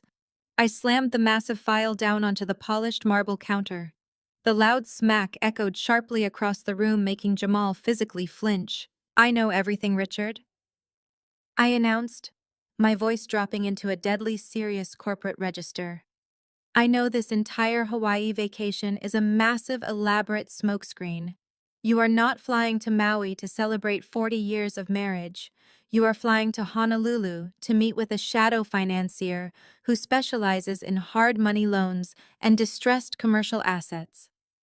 You scheduled an in-person meeting for tomorrow morning to finalize a catastrophic financial maneuver. My father's face went completely ashen. The angry crimson color drained away, leaving him looking sickly and hollow. He stared at the stack of papers on the counter, but he was too terrified to reach out and touch them. You are $2 million in debt because Jamal runs a fake technology company. I continued exposing the darkest corners of their criminal conspiracy. His creditors are threatening to file federal wire fraud charges and put him in prison. So, you decided to play the ultimate hero. You agreed to act as the primary guarantor for a new massive loan to bail out your golden son-in-law. But you did not plan to use your own money because your real estate business does not have that kind of liquid capital. I took a step closer. You offered up the very last untouched asset in my grandfather's offshore trust fund. You offered up my pristine commercial real estate located in downtown Austin, Texas. You were going to let a syndicate of predatory lenders place a $2 million lien on land that belongs entirely to me. You were going to sign those legal papers tomorrow morning, take the cash to save Jamal, and leave me chained to an insurmountable debt for the rest of my natural life. Patricia let out a strangled whimper, swaying on her feet. Richard opened his mouth, attempting to formulate a coherent denial, but his vocal cords completely failed him. He was staring at the exact digital copies of the highly encrypted emails he thought were perfectly secure. I pulled a specific page from the center of the stack and held it up for him to see. "And this, Richard, is the absolute final nail in your coffin," I said, tapping the scanned image of the legal charter. "This is the power of attorney document you submitted to the offshore banking institution 15 years ago. The document that granted you total unrestricted administrative access to my inheritance. It is an incredibly confident forgery. You perfectly replicated my 18-year-old signature to steal millions of dollars from your own daughter. You used my legacy to fund Jamal's fake empire and buy Brittany her waterfront mansion." The surrounding audience of elite business travelers murmured in collective shock. They were witnessing the brutal execution of a massive financial criminal right in the middle of a luxury airport lounge. Jamal backed away slowly, his eyes wide with terror, as he realized the full scope of the federal investigation heading their way. "You thought you were so incredibly smart, Richard," I said, keeping my tone ruthlessly calm. "You thought because I worked a quiet corporate job and lived in a modest apartment that I was stupid. You underestimated the federal injunction on the marble reception counter." "Your assets are frozen, Richard," I declared. "You do not have a single dime to your name. You are not going to Hawaii today. You are going to federal court right now." The heavy silence that followed my declaration was absolute. The suffocating arrogance that defined my family evaporated into the sterile airport air. My father stared at the federal injunction resting on the marble counter. His hands began to shake uncontrollably. The powerful real estate patriarch who controlled every narrative was paralyzed by a single piece of paper. He could not yell. He could not threaten. He could not buy his way out of an indictment. My mother, Patricia, finally broke the silence. The reality of her frozen bank accounts and impending social destruction crashed down on her at once. The pristine country club facade she meticulously maintained for 40 years shattered. She let out a guttural, desperate wail that echoed through the exclusive lounge. Patricia dropped to the polished marble floor, completely abandoning her beloved social decorum. She crawled forward on her hands and knees, staining her designer dress against the stone. She reached out with trembling fingers and grabbed the fabric of my tailored pant leg. "We are family, Natalie." Patricia sobbed hysterically, her perfectly applied makeup running down her face in dark streaks. "We did what we had to do to protect your sister. You cannot do this to us. Please do not take everything away. We were just trying to save her marriage. You have to drop these charges. I am your mother. You cannot send your father to prison." I looked down at the woman who had spent 33 years making me feel like an unwanted burden. She was weeping at my feet, begging for mercy, while admitting she sacrificed my future just to shield her golden child from embarrassment. She did not express a single word. Were catastrophic. Before I could even address her pathetic display, the toxic alliance between my father and my brother-in-law completely imploded. The imminent threat of federal prison stripped away their mutual superficial respect. Jamal spun around and aggressively shoved my father in the chest. "You told me the offshore accounts were completely untraceable." Jamal screamed, his voice cracking with pure panic. "You told me the power of attorney was ironclad. You said she was just a clueless desk worker who would never figure it out. You promised me the $2 million would clear before anyone noticed the Texas property was leveraged. You messed up the paperwork, Richard. You left a digital trail leading straight to my corporate accounts." My father stumbled backward, recovering his balance, and immediately fired back with equal ferocity. "Do not you dare blame me for this, you absolute fraud!" Richard roared, his face twisting with unfiltered rage. "I committed federal crimes to save you from loan sharks. You are a useless leech, Jamal. You spent 3 years parading around my country club pretending to be a technology visionary while bleeding my daughter's trust fund dry. You ruined my family with your massive debt and your fake company. You are a pathetic con artist." "You handed me the stolen money," Jamal shouted back, stepping closer and jabbing a finger at my father's face. "You happily funded my lifestyle to keep Brittany happy. You loved showing me off to your rich friends. You were fine with destroying Natalie's life as long as it kept your golden family looking perfect. You forged the signature, Richard. You are the one facing decades in a federal penitentiary for wire fraud. I am just a failed businessman, but you are a documented thief." The two men continued to scream at each other, hurling vicious insults right in front of the horrified lounge staff and wealthy spectators. Every terrible secret they had buried was broadcast for the entire world to hear. The polished They were tearing each other apart like cornered animals, trying to shift the blame. The airport security guards hovering near the entrance simply watched the spectacular implosion of a supposedly wealthy family. Over in the seating area, Brittany was still slumped in the leather chair.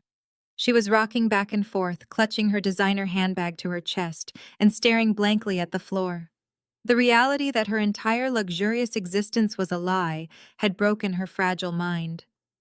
She watched her husband and her father viciously attack each other, but she made no move to intervene. Her golden child delusions had been funded by my stolen inheritance, and now the bank was permanently closed. She had no skills, no career, and no future without my money. Patricia tightened her grip on my pant leg, tugging at the fabric in a desperate bid for my attention. "Please, Natalie," she begged, her voice hoarse and raw. "I will do anything. We will sell the estate. We will pay you back every single penny. Just call your lawyer and stop the injunction. Do not let them take our home. Do not let them put Richard in handcuffs. Think about your nieces and nephews. Think about what this scandal will do to the family name." I stared down at my mother, observing her frantic pleading with total emotional detachment. I felt absolutely nothing for the weeping woman at my feet. There was no pity, no anger, and certainly no desire to earn her validation. The 15 years of intense psychological conditioning she inflicted upon me had been neutralized. I spent my entire life yearning for her approval, trying to prove my worth to a family that viewed me only as an expendable resource. They drained my finances, mocked my career, and attempted to chain me to an illegal debt. I calmly pulled my leg away from my mother's desperate grasp. I took a slow, deliberate step backward, creating a physical boundary between myself and her completely trousers, standing tall and resolute. I remained entirely unmoved by her dramatic, pathetic display. I stood looking down at my mother as she wept on the marble floor. Her manicured hands remained empty, reaching for a daughter she had thrown away decades ago. The intense shouting match between my father and Jamal began to lose its aggressive momentum. Both men were slowly running out of breath and realizing that screaming at each other would not reverse the federal injunction. The heavy reality of their situation was settling over them like a thick, suffocating blanket. They were utterly broke and completely exposed. In the midst of this complete social destruction, my sister Brittany finally seemed to snap out of her catatonic state. She slowly lifted her head from her hands. Her eyes were red and swollen, her mascara running down her cheeks in dark, jagged lines. She looked around the VIP lounge, staring at the wealthy travelers who were still watching our family collapse in real time. Her gaze shifted from her disgraced husband to her weeping mother and finally landed on me. The realization of her immediate reality hit her with a sudden violent force.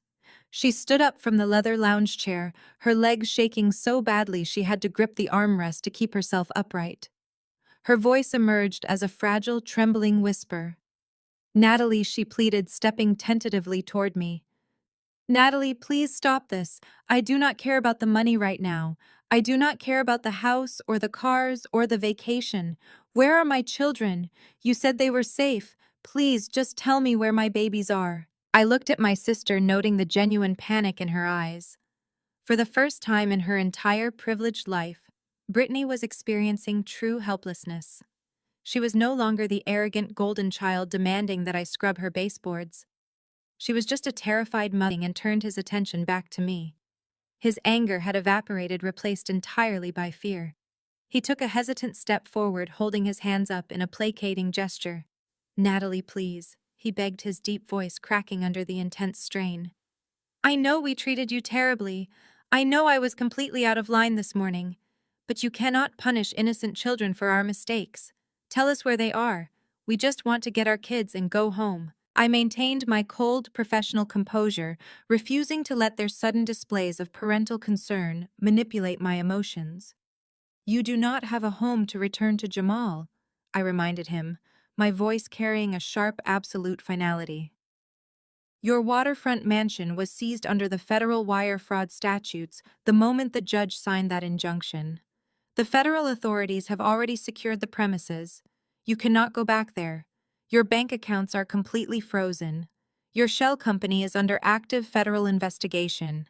You are standing in this airport with absolutely nothing but the clothes on your backs and a stack of completely useless credit cards." My mother let out another loud wailing sob, pressing her face against the cold floor. My father stared at me, his mouth opening and closing silently. He looked like a man who had just been handed a terminal diagnosis. Brittany began to hyperventilate again, clutching her chest, as the full weight of my words crushed her remaining hopes. "But my babies," she gasped, struggling to pull air into her lungs. "You have to give them back to me. You cannot just take them away. You cannot leave us here like this." I reached into my tailored blazer pocket and pulled out a small, crisp, white envelope. I held it up, letting the harsh overhead lounge lights catch the embossed logo of an elite hospitality brand. "I am not taking anyone away from you, Brittany." I stated my tone perfectly, even and devoid of any sympathy, of your criminal actions. They did not ask to be born into a family built on stolen wealth and predatory debt. They do not deserve to witness their father being arrested or their grandfather facing decades in federal prison. I took a slow, deliberate step toward my sister and extended my hand, holding out the white envelope. Brittany snatched it from my fingers with trembling hands. She tore open the seal and pulled out a heavy cardstock reservation confirmation. "Your kids are perfectly safe," I announced, projecting my voice so every single person in the reception area could hear my final decree. "They are currently enjoying a massive luxury family suite at the downtown Ritz-Carlton.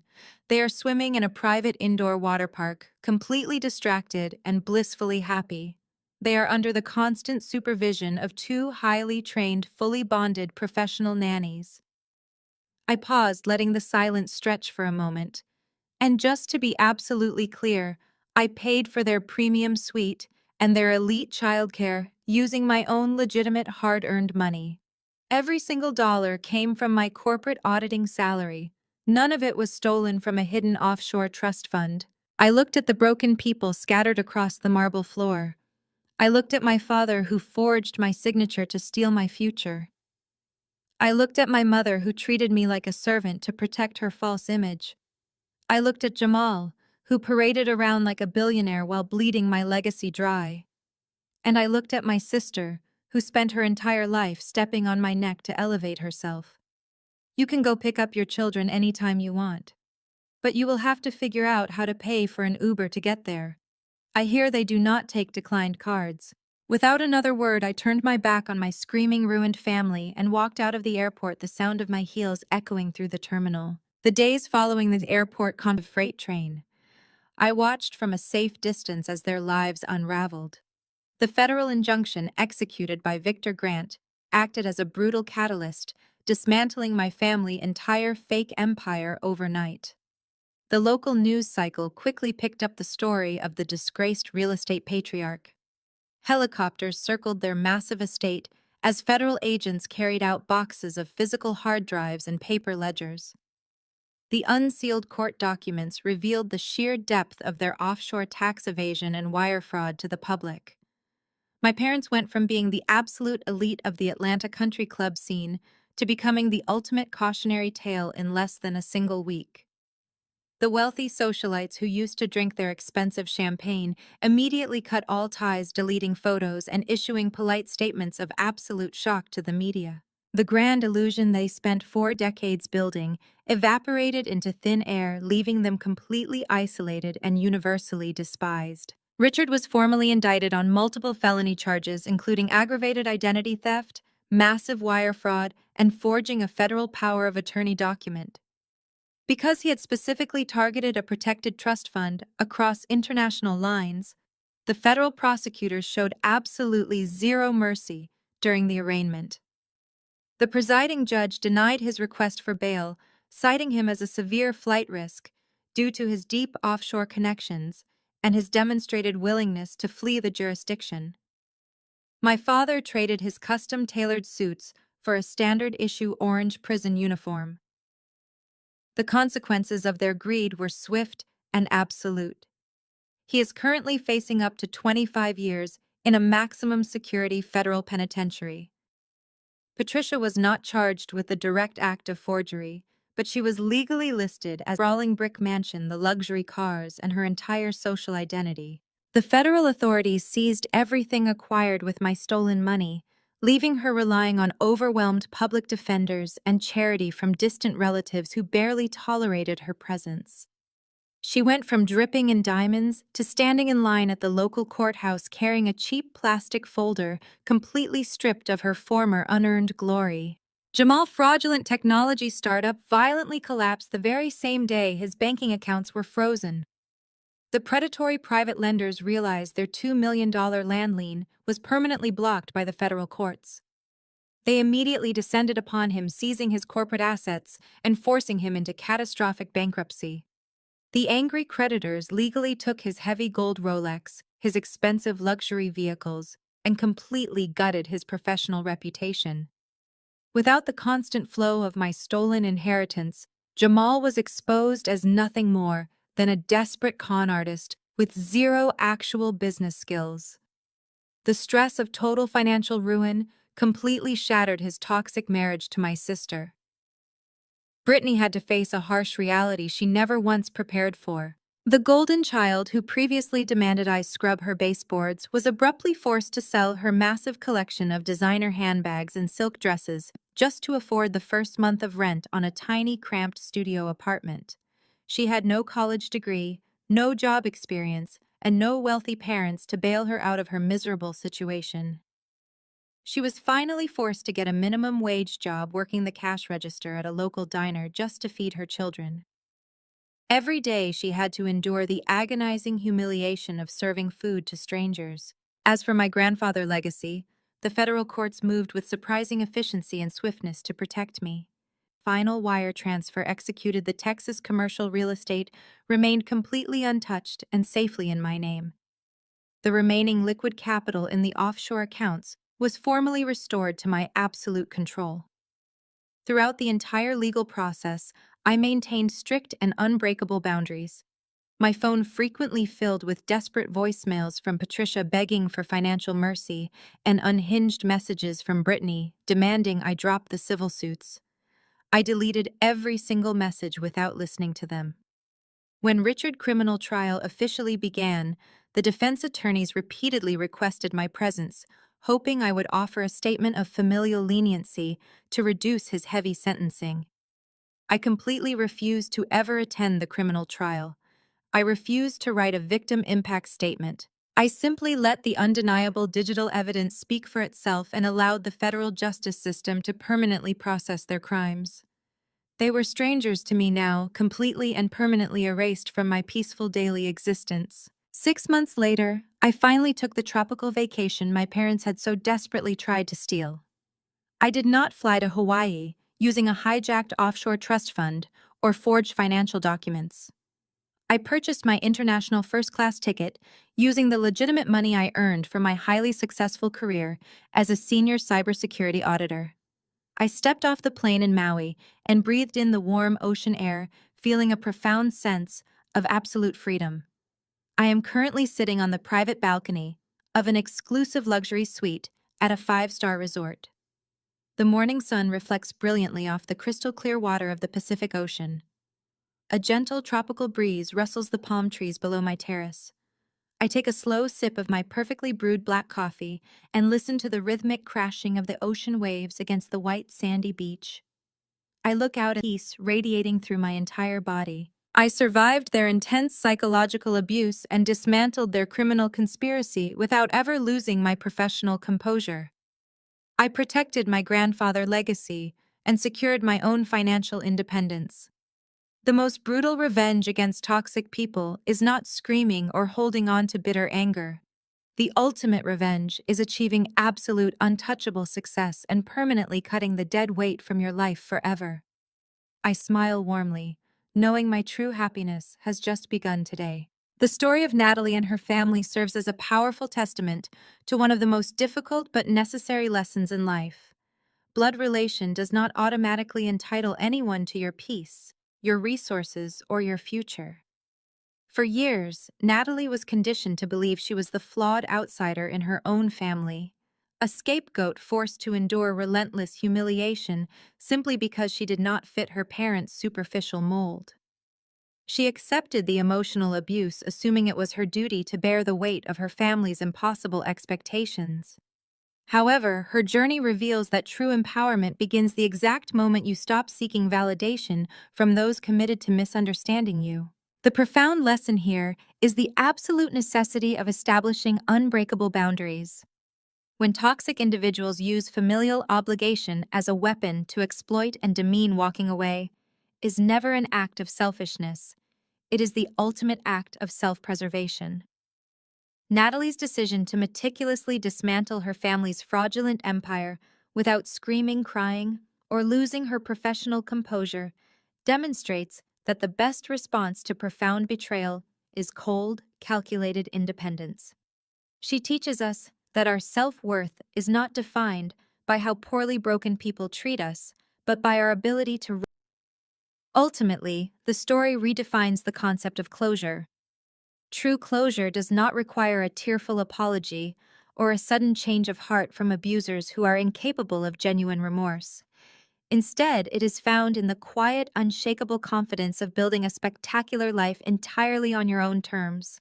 True justice is achieved when you step out of the shadows of manipulation and step into the bright light of your own success. If you are ready to stop letting toxic people dictate your worth, take the first step today by drawing a line they can never cross again.